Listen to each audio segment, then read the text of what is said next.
as we welcome in Lucas Glover on this Wednesday edition of Golf Today. Lucas, there was a hard-to-get dinner reservation last night in Philadelphia, U.S. Ryder Cup theme hosted by Keegan Bradley. You were in attendance. How was the dinner?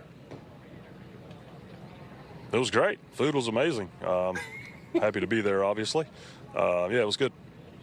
How much is that Ryder Cup on your mind at this point early in the season? I know there's a lot of bonding going on now, but does it come out of its compartment for you at this point of the year? Is it in your sort of the forefront of your mind at all, Lucas?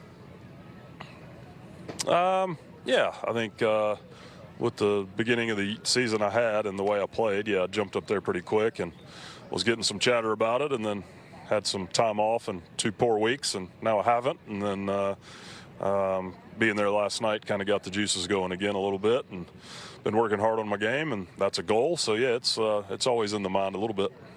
Lucas, I was at Bethpage Black in 2009. I was at Quail in 2011 when you won. You were a great ball striker then. You're a great ball striker now. 3 top 10s, a couple of tied for 3rd finishes at Pebble and the Players. In how you learned to play this game as a youngster, why are you still so great and consistent at the age of 45, able to compete against the likes of Rory and Scotty? Well, competing against them could be, depends how you look at it. But yeah, I've never tried to be somebody I'm not.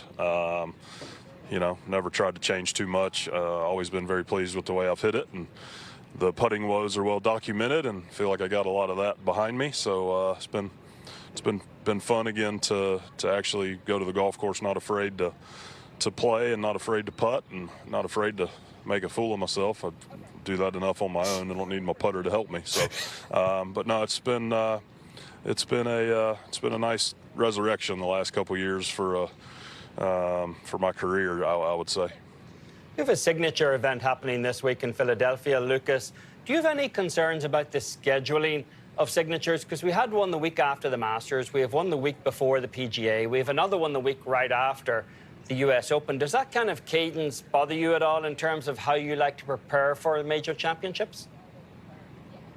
Doesn't really bother me about preparing for the majors. It bothers me how it affects a lot of the other tournaments. It seems like it could, I'm not saying it has or will, but it seems like it could affect a lot of the other tournaments that aren't signature events or aren't majors, because the top players play in just the signatures or just the majors and then hand picking a few. Then, you know, the other tournaments, you know, might be affected. So if that comes to fruition, that will bother me, because you know, I feel like a lot of the markets we go to deserve and need us and want us there and want the best players there.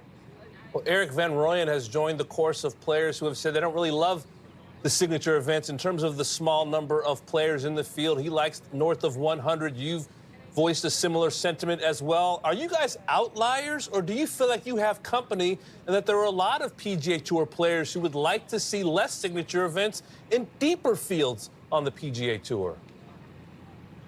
Yeah, I've been on record as saying I was not a fan of these when they hatched the idea of them. I didn't like them then, and I have been in most of them since they started, and I still don't like them. I've been on the record as saying I don't like cutting to 100 cards, and I still don't. I think it's getting too exclusive, and we're not giving enough opportunity. And I've been pretty outspoken about that. I think the majority would agree with that, but unfortunately it doesn't sound like the majority matters. So it is what it is at this point, and we're just dealing with it.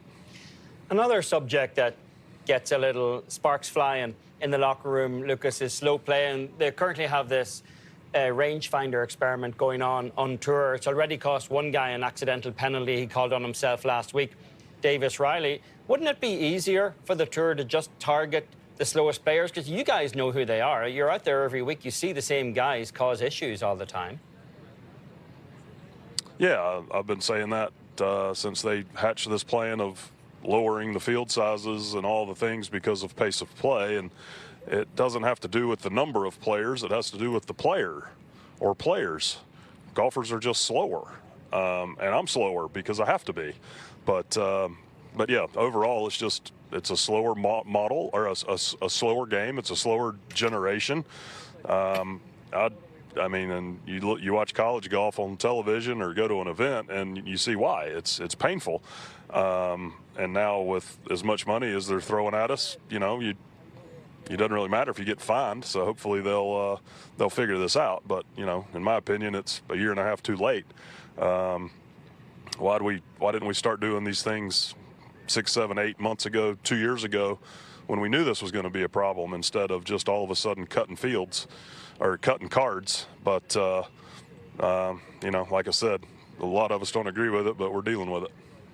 Lucas, there are a lot of issues that seem to be in flux right now in the professional game. I've covered sports for a long time. I've never felt that golf lent itself to playoffs naturally, maybe like Major League Baseball or even college football, the NBA. And you've talked about the Tour Championship, how the drama is somewhat contrived. Do you have an answer for the FedEx Cup playoffs, a way you would like to see the season conclude that does have a better system, more built in naturally come to drama?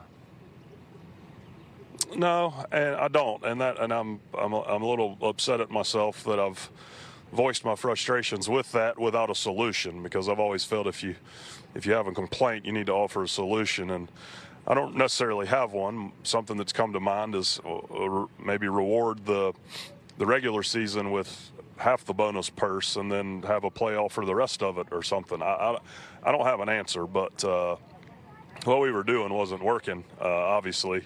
The year Scotty had last year, and to be starting only 2 shots ahead is ridiculous. And the fact that any format where he wasn't the FedEx Cup champion last year before Atlanta started was just, to me, crazy. I mean, he should have been given the trophy the Wednesday night before the tournament started. But I don't know. Gun to my head, I just don't see what's wrong with having a golf tournament with 30 guys there and play 4 rounds. And, I don't know. I don't have an answer. I don't think there is one. Playoffs aren't suited for golf, and it's been proven because we've had to change the format so many times. And that's another of the issues, the housekeeping issues, I guess, within the PGA Tour these days, Lucas. And the Tour does seem to have some kind of momentum in terms of sponsors signing up again, certainly in terms of the TV ratings. Is the Tour in need of a deal with the Public Investment Fund of Saudi Arabia now, or do you think it's just kind of ride the momentum the Tour has and go their own way? Yeah, I don't know. I'm not a businessman. I don't know. I know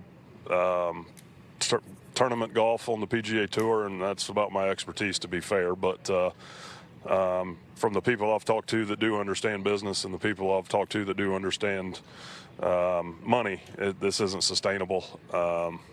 So I don't know how we go forward without another injection of money. But yeah, I don't know. I don't have any answers, and I don't pretend to. I can voice my frustrations with how things have been done, and wish for different, or wish for better, or wish for more fair for tour players, and I think that's what I've done, and that's what I've voiced.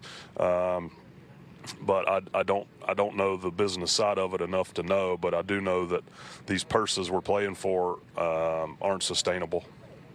Lucas, I want to end where we started. Bethpage Black, you won there in 2009 during that rainy week when Boo Weekley told me there were frogs running up the clubhouse walls. You're on another A.W. Tillinghast design this week. Any echoes, familiarities, things from long ago that you're recognizing this week on this golf course? Gosh, it's been so long ago, I hadn't really thought about it. But now that you say that, it's, there's a lot of similar bunkering, and just the way that some of the holes look. You got an unbelievable mix of par 3s and elevation change and some blind tee shots. So, yeah, there are some similarities. I would say the greens here are significantly bigger overall. I think Rees Jones touched up Bethpage a little bit, so they're more quadrant style, whereas these are more they appear to be their old old green complexes, a big slope one way or the other, and then one feature, whether it be a tier or like our third hole, a par 3, just has a little like Hershey kiss right in the middle of the green, and that's the only feature. They're not overly busy, but they definitely have features, and the greens and the green complexes will be the defense of the golf course. Lucas, it is always an education when we speak. We appreciate your time. Have a great week at Philadelphia Cricket Club. Thank you, guys.